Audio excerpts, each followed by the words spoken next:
नमस्कार।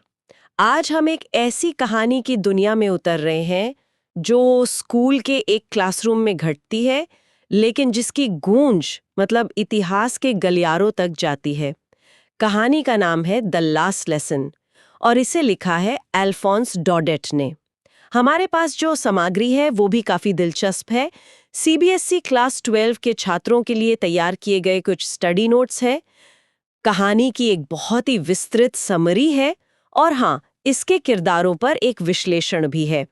तो हमारा इरादा सिर्फ इस कहानी को कह सकते हैं दोहराना नहीं है, बल्कि ये समझना है कि लगभग 150 साल पहले लिखी गई ये कहानी आज भी हमारे दिलों को क्यों छू जाती है। एक भाषा के खो जाने का दर्द असल में होता क्या है।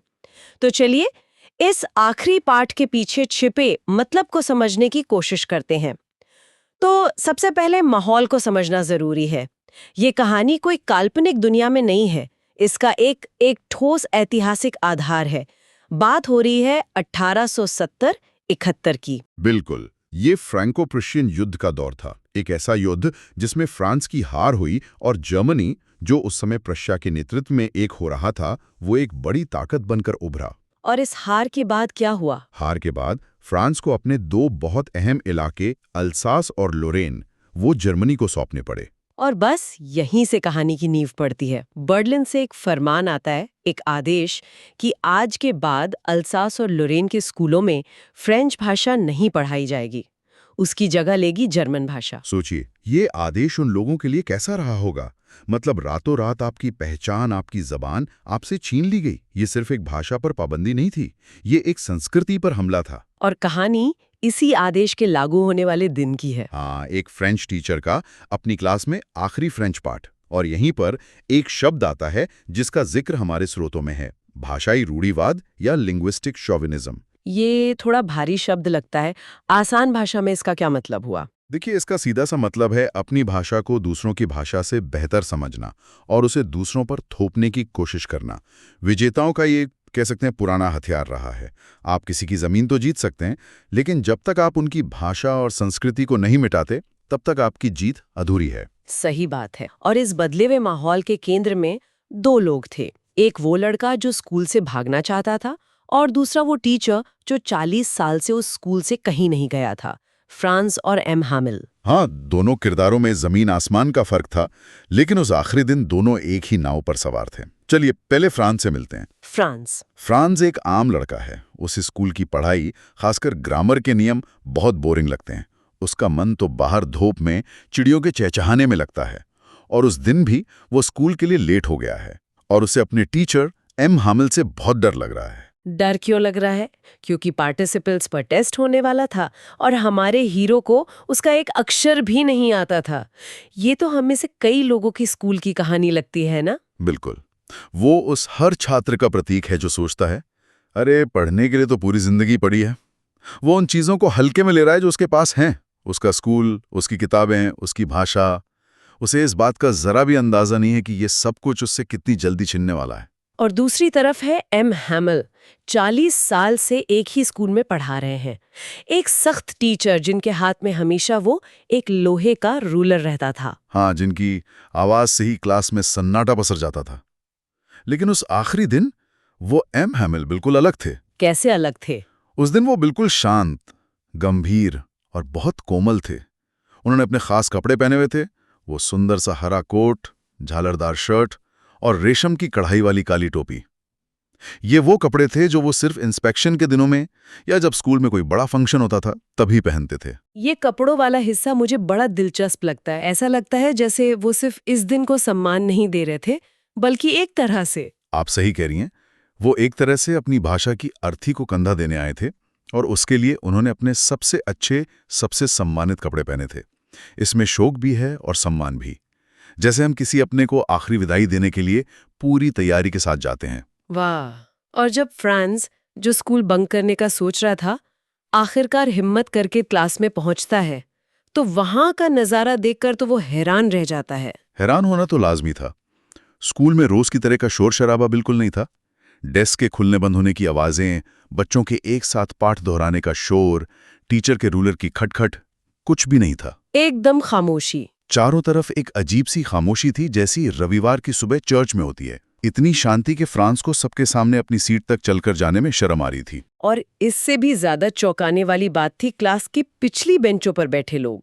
वो बेंचें जो हमेशा खाली रहती थी। हाँ, उन बेंचों पर गांव के बड़े बुजुर्ग बैठे थे, पूर्व मेयर, पूर्व पोस्टमास्टर और कई दूसरे सम्मानित लोग। वो सब वहां एम हामेल की 40 साल की वफादार सेवा के लिए उन्हें धन्यवाद देने आए थे। सिर्फ धन्यवाद देने या कुछ और भी था? मुझे लगता है उससे भी बढ़कर वो उस भाषा के प्रति अपना सम्मान दिखाने आए थे, जिसे सीखने का मौका उन्होंने अपनी जवानी में गंवा दिया था। ये एक तरह का कह सकते हैं सामूहिक पछतावा था। वो सब उस आखिरी पाठ का हिस्सा बनकर अपनी गलती का प्रायश्चित करना चाहते थे। और तभी एम हैमिल अपनी कुर्सी पर बैठते हैं और उसी शांत और गंभीर आवाज में घोषणा करते हैं। वो कहते हैं, मेरे बच्चों, ये आखिरी पाठ है जो मैं तुम्हें पढ़ाऊंगा। बर्लिन से आदेश आया है कि अल्सास और लॉरेन के स्कूलों में अब सिर्फ जर्मन पढ़ाई जाएगी। तुम्हारे नए मास्टर कल आ जाएंगे। ये तुम्हारा आखिरी फ्रेंच पाठ है। मैं चाहता हूं कि तुम सब बहुत ध्यान से सुनो। और जब एम हामिल ये ऐलान करते हैं तो फ्रांस के लिए वो पल कैसा था? हमारे सोर्स में लिखा है कि वो शब्द उसके लिए एक वज्रपात की तरह थे, अ थंडर क्लैप। सोचिए, एक बच्चे के लिए ये सुनना कि कल से तुम्हारी जबान ही तुमसे छीनी जा रही है, वो एक ऐसा झटका था जिसने उसकी पूरी दुनिया हिला दी। वो जो थंडर क्लैप या बिजली गिरना शब्द है, वो सिर्फ हैरानी नहीं बल्कि एक गहरा सदमा और दुख दिखाता है। और अचानक उसे सब समझ आने लगता है। हाँ, कि टाउन हॉल पर वो भीड़ क्यों थी, गांव के लोग क्लास में क्यों बैठे थे, और एम हैमिल ने अपने वो संडे वाले कपड़े क्यों पहने थे। और यहीं पर फ्रांस का ट्रांसफॉर्मेशन होता है। एक पल में वो लापरवाह लड़का बड़ा हो जाता है। बिल्कुल, उसे अपनी लापरवाही पर गहरा पछतावा होता है। उसे लगता है कि उसने अपना कितना समय चिड़ियों के अंडे खोजने में बर्बाद कर दिया। उसकी किताबें, जो उसे कुछ देर पहले तक एक मुसीबत और बोझ लगती थीं, अब अचानक उसे पुराने दोस्तों की तरह लगने लगती हैं। सही बात है, उसकी असली कीमत तो उसके छिन जाने के डर से ही पता चलती है। और सिर्फ फ्रांस ही नहीं, एम हामिल का रवैया भी पूरी तरह बदल चुका था। जब फ्रांस की बारी आती है और वो पार्टिसिपल्स के नियम नहीं सुना पाता, तो एम हामिल उसे डांटते नहीं है। बिल्कुल नहीं, बल्कि वो बहुत दुख के साथ कहते हैं कि फ्रांस, मैं तुम्हें डांटूंगा नहीं, तुम्हें खुद ही बहुत बुरा लग रहा होगा। और फिर वो जो बात कहते हैं वो इस कहानी के दिल तक ले जाती है। वो कहते हैं कि इसमें सिर्फ तुम्हारी गलती नहीं है, इसके लिए हम सब जिम्मेदार हैं। वो इस नाकामी का ठिकरा सब पर फोड़ते हैं। वो कहते हैं कि तुम्हारे माता पिता तुम्हें पढ़ाने के लिए ज्यादा उत्सुक नहीं थे, वो तुम्हें खेतों में या मिलों में काम पर भेजना पसंद करते थे, ताकि कुछ और पैसे कमा सकें। और वो खुद को भी नहीं बख्शते, वो अपनी गलती भी मानते हैं।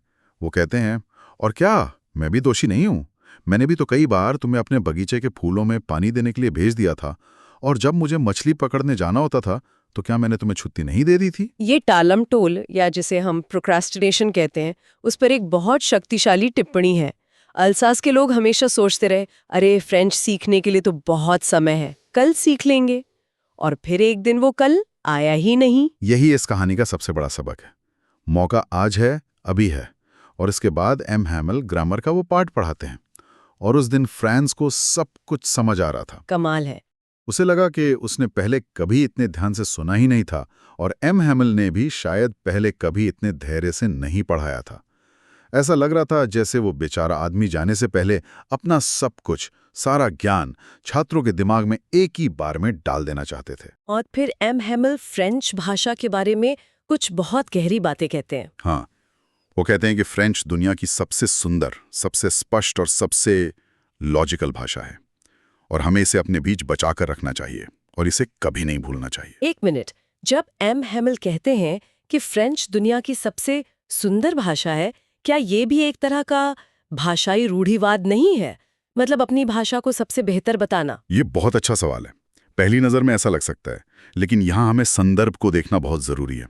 वो ये बात तब कह रहे हैं जब उनकी भाषा को दबाया जा रहा है, उसे जबरन खत्म किया जा रहा है। ये श्रेष्ठता दिखाने के लिए नहीं है। तो फिर किस लिए है? ये अपनी मरती हुई विरासत का गौरव बचाने की एक हताश कोशिश है। ये एक सैनिक का अपने देश के झंडे को गिरने से बचाने जैसा है। ये उस वक्त गर्व का प्रदर्शन नहीं, बल्कि आत्मसम्मान को बचाने की एक आखिरी कोशिश है। और फिर वो एक ऐसी लाइन कहते हैं जो इस कहानी का, कह सकते हैं, सार है, उसका निचोड़ है। हाँ, वो कहते हैं, जब लोग गुलाम बना लिए जाते हैं तो जब तक वे अपनी भाषा से मजबूती से जुड़े रहते हैं तो ये ऐसा है जैसे उनके पास अपनी जेल की चाबी हो। क्या मतलब है इसका? भाषा जेल की चाबी कैसे हो सकती है? इसका मतलब है कि भाषा सिर्फ बातचीत का जरिया नहीं है, ये आपकी पहचान है, आपका इतिहास है, आपकी संस्कृति की आत्मा है। जब तक लोग अपनी भाषा को जिंदा रखते हैं तब तक उनके मन में अपनी पहचान जिंदा रहती है, वो अपनी जड़ों से जुड़े रहते हैं। अच्छा। भाषा उन्हें एकजुट रखती है, उन्हें आजादी की उम्मीद देती है। हमलावर आपकी शरीर को कैद कर सकते हैं, पर अगर आपकी भाषा आपके पास है तो वो आपके दिमाग और आपकी आत्मा को गुलाम नहीं बना सकते। और यही वो चाबी है जो एक दिन उन्हें आजादी दिला सकती है। और इसी गहरे विचार के बीच फ्रांस को छत पर कुछ कबूतर गुटरुगू करते हुए सुनाई देते हैं और वो अपने मन में एक बहुत ही मासूम सा लेकिन बहुत गहरा सवाल पूछता है। वो सोचता है, Will they make them sing in German, even the pigeons? क्या वे इन कबूतरों से भी जर्मन में गवाएंगे?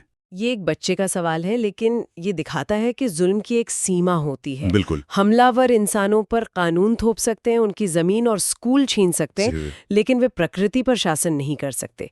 वे हवा को, नदियों को या पक्षियों के गीत को अपनी भाषा में नहीं बदल सकते। भाषा किसी भी इंसान की पहचान का उतना ही कुदरती हिस्सा है जितना कबूतर के लिए गुटरगू करना। और फिर कहानी अपने अंत की तरफ बढ़ती है जो बहुत ही मार्मिक और शक्तिशाली है। हाँ, जैसे ही चर्च की घड़ी में 12 बजते हैं, उसी पल प्रशन सैनिकों के अभ्यास से लौटने की तुरियों की आवाज खिड़की के नीचे से सुनाई देती है। ये आवाज मानो नए शासन के आने का ऐलान हो और उस आखिरी फ्रेंच पार्ट के खत्म होने का बिगुल हो। उस आवाज को सुनकर एम हामिल अपनी कुर्सी से खड़े होते हैं। उनका चेहरा पीला पड़ चुका है। वो कुछ कहना चाहते हैं, मेरे दोस्तों, वो शुरू करते हैं, लेकिन फिर कुछ उनके गले में अटक जाता है। वो बोल नहीं पाते। हाँ, वो इतने भावुक हो जाते हैं कि उनके गले से आवाज ही नहीं निकलती, वो अपनी बात पूरी नहीं कर पाते। कितनी बड़ी विडंबना है। एक भाषा का शिक्षक जो 40 साल से बोलता और पढ़ाता आया है, अपने आखिरी पाठ के अंत में बोलने के लिए शब्द नहीं ढूंढ पाता। बिल्कुल, भावनाएं शब्दों पर हावी हो जाती हैं। फिर वो ब्लैक बोर्ड की तरफ मुड़ते हैं, चौक का एक टुकड़ा उठाते हैं और अपनी पूरी ताकत लगाकर जितना बड़ा वो लिख सकते थे लिखते हैं। Vive la France! फ्रांस अमर रहे। ये उनकी देशभक्ति, उनके प्रतिरोध और उनकी अटूट आशा का आखिरी प्रदर्शन था। ये शब्द नहीं थे, ये एक नारा था, एक ऐलान था कि तुम हमारी जबान छीन सकते हो, लेकिन हमारे दिलों से हमारे देश को नहीं निकाल सकते। और इसके बाद वो थक कर दीवार से अपना सिर टिका लेते हैं और बिना एक भी शब्द कहे बस हाथ से इशारा करते हैं, स्कूल की छुट्टी हुई, तुम लोग जा सकते हो। और इसी खामोश इशारे के साथ वो आखिरी पाठ खत्म हो जाता है। एक बहुत ही शक्तिशाली और दिल पर असर करने वाला अंत। तो इस पूरी चर्चा को अगर समेटें तो क्या कहेंगे? ये कहानी सिर्फ इतिहास का एक पन्ना या एक स्कूल का चैप्टर नहीं है। नहीं, बिल्कुल नहीं। ये हमें उन सभी चीज़ों की कीमत सिखाती है जिन्हें हम रोज़मर्रा की ज़िंदगी में हल्के में ले लेते हैं। हमारी भाषा, हमारी संस्कृति, हमारी आज़ादी और सबसे बढ़कर सीखने का मौका। और ये टाल मटोल के खतरे के बारे में भी एक बहुत बड़ी चेतावनी है। अल्सास के लोगों ने, फ्रांस ने हमेशा यही सोचा कि सीखने के लिए बहुत वक्त है, और फिर एक झटके में वो वक्त ही खत्म हो गया। कहानी हमें ये भी सोचने पर मजबूर करती है कि शिक्षा का असली मकसद क्या है। क्या ये सिर्फ परीक्षा पास करना और नौकरी पाना है, या अपनी जड़ों, अपनी संस्कृति और अपनी पहचान को समझना भी है?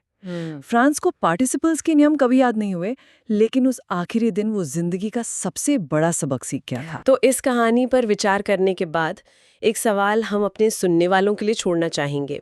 अगर आज यह पता चले कि कोई ऐसी चीज़ जिसे रोज़ अनुभव करते हैं, चाहे वो अपनी भाषा में बात करना हो, कोई खास संगीत सुनना हो या कोई पारिवारिक परंपरा हो, कल से उपलब्ध नहीं होगी, तो पहला विचार क्या होगा और किस चीज़ को सबसे ज़्यादा याद किया जाएगा जिसका मूल्य शायद पहले कभी उतना नहीं समझा गया?